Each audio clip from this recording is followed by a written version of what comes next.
Most people don't know what's holding them back, but you do because you listen to me, Sam, your self-care guru and journal junkie.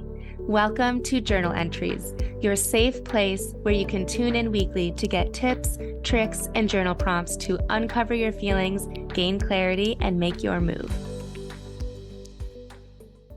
We are so lucky to have Judi Holler back on Journal Entries as our guest.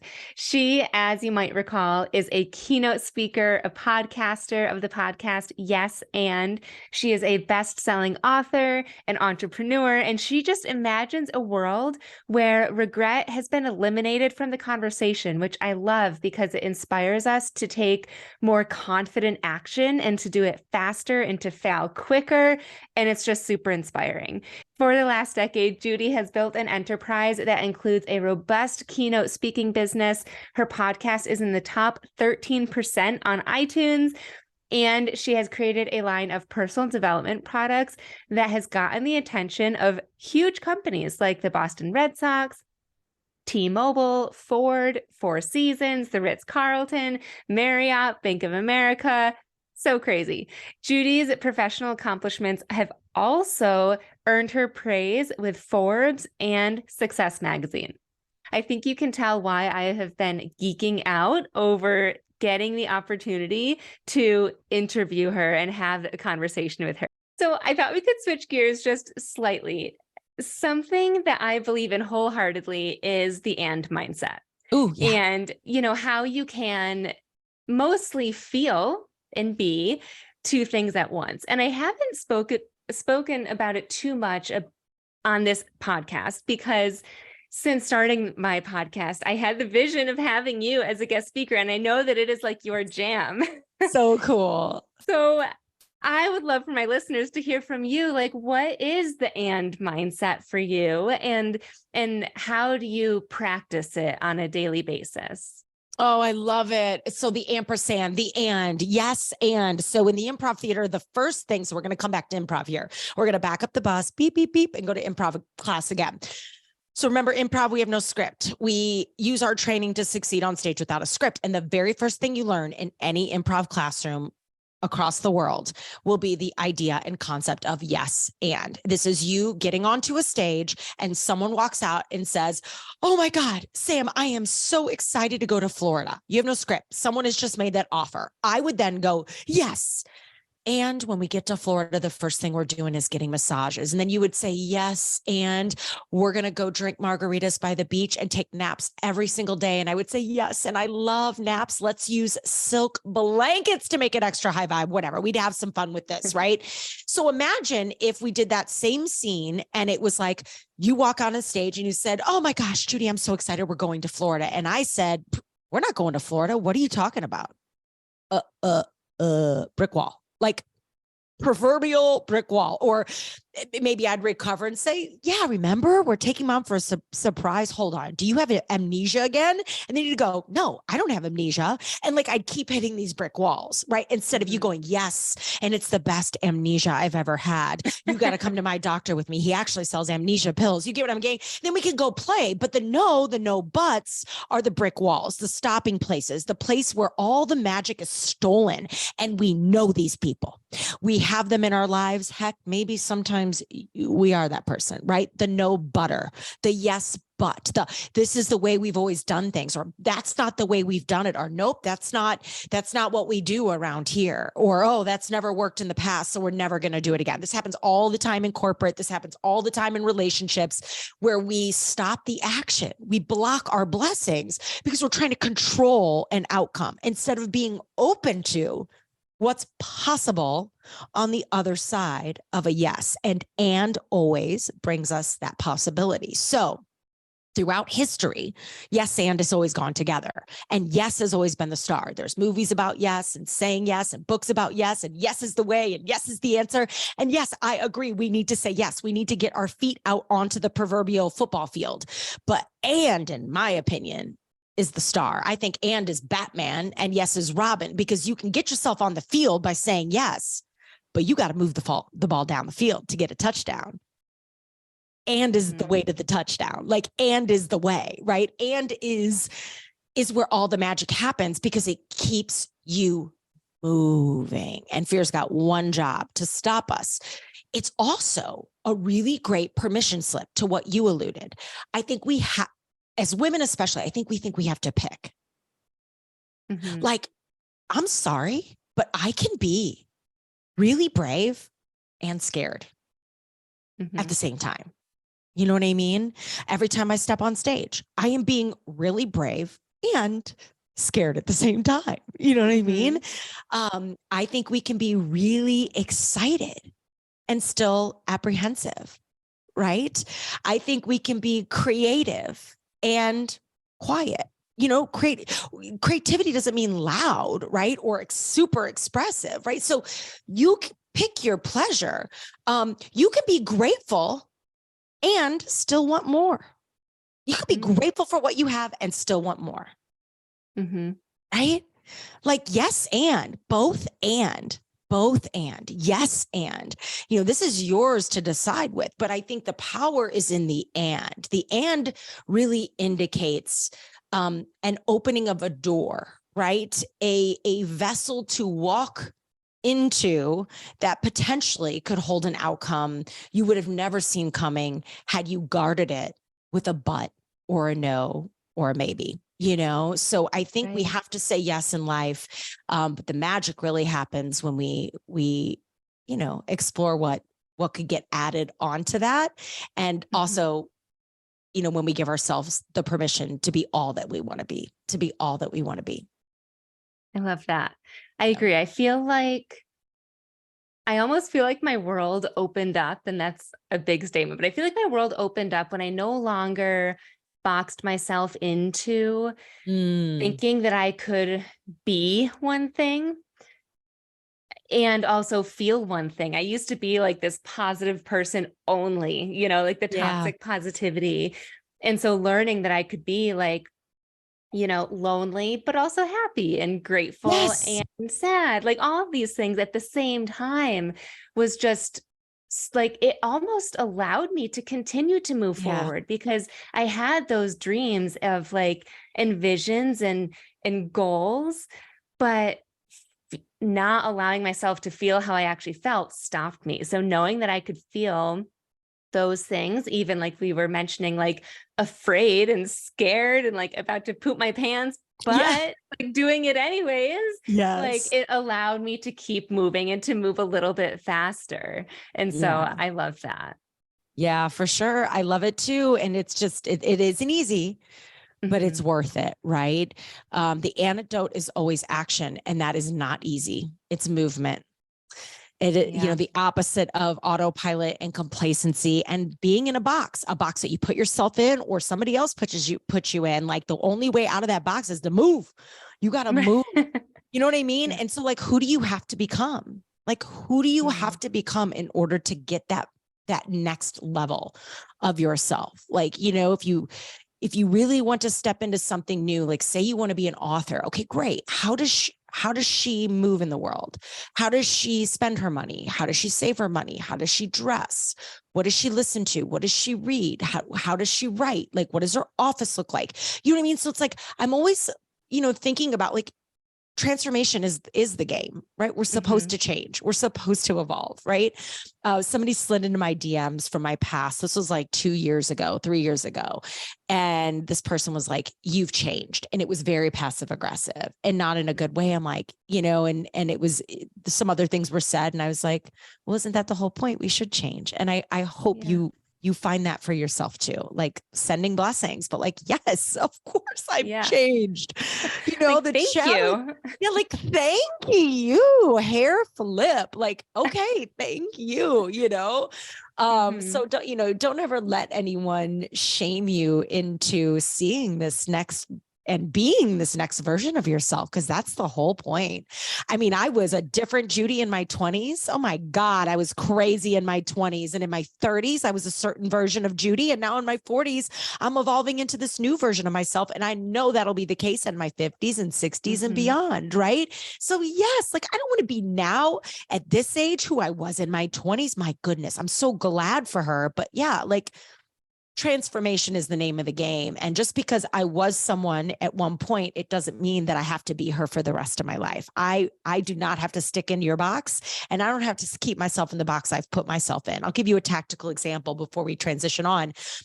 As a speaker for years, I felt like, oh my God, if I am not like corporate Barbie, like I thought I had to be corporate Barbie. Like I felt like I had to look a certain way, dress a certain way, write a certain way, promote myself a certain way, do a certain thing on stage, have my website look like everybody else's. Like if I didn't do this, then I wasn't going to be bookable. Agents weren't going to want to work with me. I wasn't going to be able to grow, scale my fee. No, I would never work again. This is how I make my living. So there was so much fear there. So I just like put myself in this little like corporate Barbie box.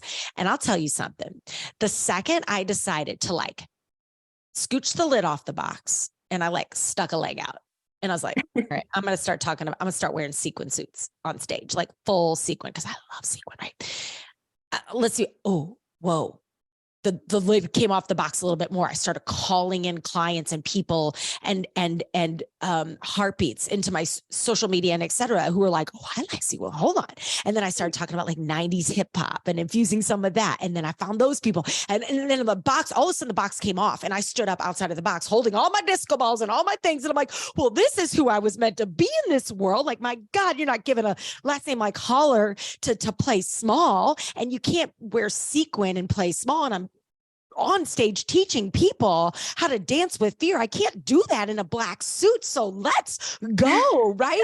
And I found that my favorite people, my favorite clients, all the things, like it just became so much more fun. Like, even did you feel my energy shift even telling? Like, Yes. you can feel my energy. Like, it feels me. Like I'm sitting here surrounded by like a vision board and pink and disco balls right now. Like, it's just, go find out. Like, really journal on who do you believe you were put on this planet to be? Like, who were you born to be? What did God, whatever you believe in, put you on this planet to go do? Like, what are you here to be in this world? Like, who are you really meant to be? Then go do that. Go do that. And then you will have everything you desire. It's like the algorithm of like, be, do, have. Right. And the B part is the hardest part, because we get confused because we like so many things. But I always say, like, what is that thing you hear about yourself over and over and over again? That thing that, like, is always in your inbox, or that thing people always say about you, or the thing that you think about all the time that you would do for free if someone wasn't going to pay you to do it. Right. Like, what is that thing you that either keeps you up at night, or that you seem to do effortlessly? Like, and maybe for you, it's being an accountant. Great. Go do that and give that, teach that, share everything you know about it, teach about it, provide resources, write books about it, create things about it. Go be the coolest, dopest, youest accountant on the planet. Give away everything you know, and you will have everything you desire, right? Because you can find so many incredible ways to monetize your magic, but build trust and bring people into your universe, and do that really rooted in who you truly are, because there is no faking it until we make it. We make it until we make it. Because when you fake it, you attract fake versions of yourself to yourself. You might as well just be you off the jump. And even if that you changes, like I've changed and evolved over the years. So I think I've always been Judi, but I'm now an unabridged version of myself. I'm not as afraid, right? To just, to just be who, like, like, I'm not going to say what's everybody wearing. I'm going to come in and wear what I want to wear. Like, that is a shift I've made, where I used to be like, okay, what's everybody wearing to the party? Like, I'm like, no, I set the dress code. Like, I am the secret ingredient. Like, that is a shift. And you know what, even as I say that to you, I'm like, oh God, that sounds crazy, a little scary, but that's like, who do you have to become in order to get what you want? Like, I'm the secret ingredient. I set the dress code, right? I don't need someone else to tell me what to wear. Like, I'm into this whole fashion space, right? So those are games I'm playing with myself, right? And things I'm reflecting on and journaling on, and these Jedi mind tricks I play with myself to sort of hype myself into a room, into a conversation, and really into a higher frequency. I love that. I think you did a reel about the dress code, about how you don't ask anymore what everybody else is wearing. Did I need to redo it? Because that's a good one. You did. It was really good, because I'm the person who asks, what are you wearing? And when I saw that, I was like, oh, yes. Okay, I'll do another one. You're inspiring me. I haven't done that in a while. Maybe I'll do an Instagram story about it, because that's a good one. Yes. Yes, it's so true. Yeah. Yeah, And I just think and it's like that's be important. you. Be you. Yeah. Like just dress how you I mean, of course you're gonna want to know if it's black tie. Like, you know what I mean? But do you? Like, Mhm. like why not? Like I've gone to events where it's like people are kind of casual. I'm like, yeah, I'm gonna rock my sequin blaze to this. Like, awesome. Guess what? Mhm. Everyone's going to remember me for that move.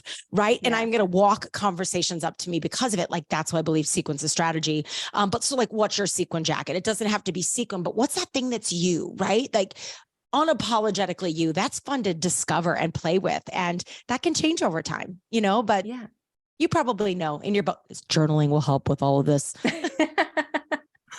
Yeah, I agree. I think that it happens over time. And I think the key to a lot of what you just said is allowing yourself and giving yourself new experiences to try new Yes. things, Oh my because gosh. that's how Yes. you become the different person, right? Like if you don't try something new, you'll never know. And then you'll never evolve in that way that you would have.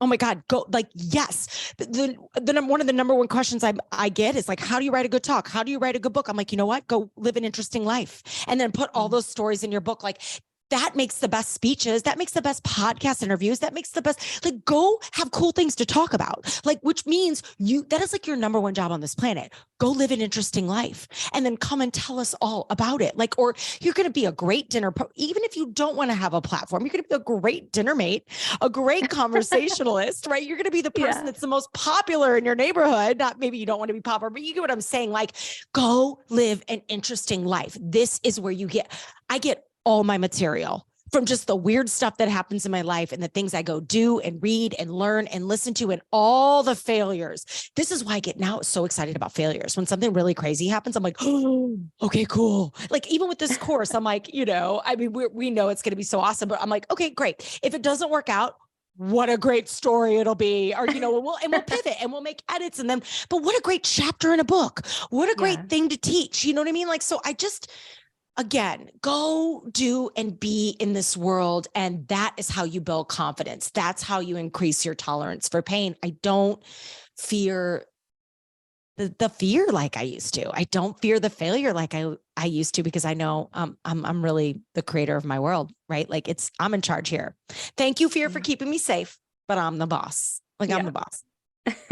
So you know what I heard on a podcast the other day, and to be frank, I'm still a little shook about it.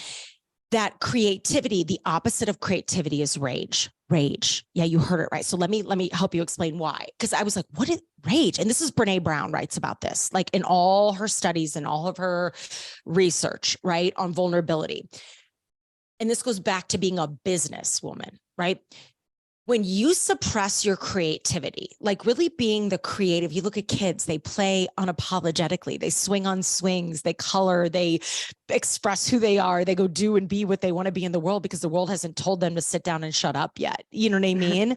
Right. Well, maybe their parents are kind of telling them, maybe not, but like, you know what I mean? Like they're at that beautiful age and, where they're creative little minions, right? But as we get older, we get so in the weeds on our business and email and DM and logistics and spreadsheets and people we need to call. And all of that is so important. But we start to deprioritize our creative selves. Well, no wonder you're maybe have a little road rage on the way home from the grocery store, or maybe you're impatient in line, or maybe you are irritable with your spouse or snapping at your kids. Like when your creativity, like who you are in your soul, isn't being taken care of, hear me loud and clear, it will project as rage in this world. And I thought that was profound, as I sit here and think about, maybe the areas of opportunity I have where I'm not liking how I'm projecting, or I'm not liking who I'm being. And, my 9 to 5, I'm one way, but maybe in my after 5 o'clock hours, I'm projecting another way. Well, what's missing here? What's the thing that I'm not taking care of? And the answer is always myself. It always comes back to myself. Like when I am not on my list, when I am deprioritized, when I've stopped writing, when I've stopped walking, when I've stopped moving my body, when I've stopped doing all those things, like for me, well, yeah, I'm not a happy Judi. I'm not the best Judi. And I'm easily tick offable. Right. But isn't that interesting? Right. So I guess that's another thing for us to think about, like research, all hail the work of Brene Brown, really profound stuff, but like the opposite of creativity is rage. And I thought that was really profound. So I'd rather be more creative than rage filled. So that's motivation for me to put it on my calendar. Go schedule it. Go swing on a swing. Go do something. Like if you are listening to this podcast right now, that's your like challenge. Go do something cool and then tag us and tell us about it. Like go to a park and swing on a swing. It is so much fun. I did it the other day. Trust me. When was the last time you swung on a swung? It is so much fun. But anyway, go do something like that and tell us like something that makes you feel creative, because let me tell you, it feels so good. It feels so good. I once got in this headspace where I forgot what brought me joy. Oh, and I had to journal about it because nothing came to mind. I was just so in the grind of my 9 to 5 and then my side hustle and my relationships and all of that, and so journaling through that, I really had to take a step back and think, so this is what I did. I thought of my top 5-ish happiest moments of my life and what those scenarios were. And then I tried to connect the dots and think, what were the trends, if any, and little things like maybe it was outside. And then I could think, I'm going to go swing on a swing. Yeah. Now that makes me a little bit nauseous. Vitamin D yes, could be a red thread, a clue. Right. Right. Yes. Beautiful. But you're right. When you said that rage quote, I was like, no way, I don't have rage. But so did I. I judged it for a minute. Like I was like being judgy Judi over here. I was like, no, not me. And then I'm like, oh, I was a total ass to my husband last night. And to be frank, oh my God, I was super short with my sister. And oh my God. And then you start looking at the patterns. Well, when was the last time oh shit. I was just making a joke before we got on the air, Sam. I was saying, you guys, I just bought a stack on Amazon of comp books, like the composition notebooks. I'm like, I am getting my journaling game back on. So like, that's an example. Like, the teacher is the student. Like I know when I lose, and that for me is so creative. It's such an outlet. I brainstorm, I color, I write ideas, I organize things in my head, to-do lists, like dream about my next book, my next talk. Like it's a dreaming space for me. And I've just stopped doing it. And I'm like, game on, let's go. I think I wrote 5 pages last night. You know what I mean? And my husband walks in, he's like, are you writing about me? And I'm like, no, kind of, no. Right. You know what I mean? Like, and then I put it in my safe space, but, you know what I mean? Like, I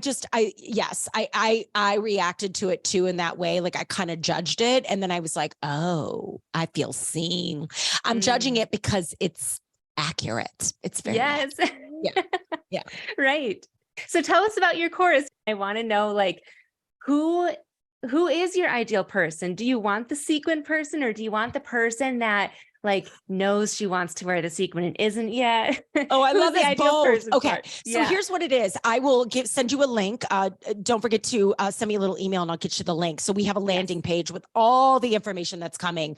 That's dropping like in the next 24 hours. But in essence, this is called Speaker School. I know, really creative, but sometimes when we get too creative, we lose people, but it's really about the business of keynote speaking. So it's for two people. It is for the person who wants to literally speak for a living, like me. I wanted to be a keynote speaker.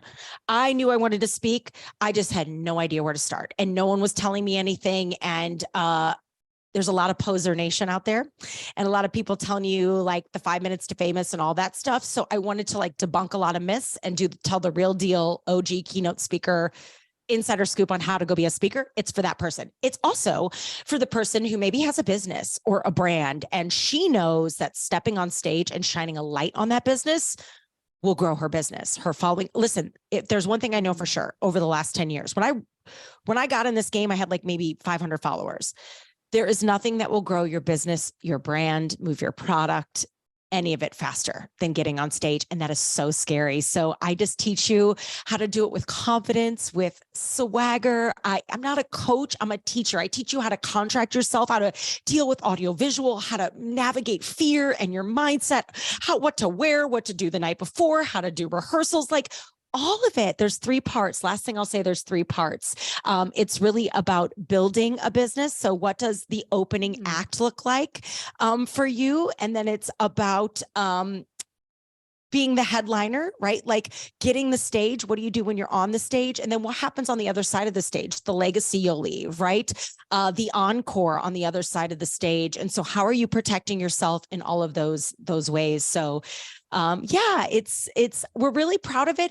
You buy the course, you get lifetime access to it. You get access to me for 6 months and my keynote speaker friends. We're going to do live coaching and give you all the insider access, take it even further with live calls. And then you'll also get like step-by-step keynote instruction. Like I'm going to give you one of my keynotes and teach every second of the way so you can see how I put my keynotes together and the formula I use and how I create each and every talk I write, So whether it's a sales pitch or a true presentation, we kind of cover it all. So I'm pretty excited. It's about 5.5 hours of content, like 50 handouts. It's going to be pretty juicy. Just to reiterate, because a lot of my listeners, I don't know if they have the vision. I think after this call, they might have the vision to be a keynote speaker and speak on stage. But also you said it is good for the person who wants to be able to like speak to their business and like show up on social media. And I feel like social media has given everyone a microphone, right? But you have to know how to turn it on and use it.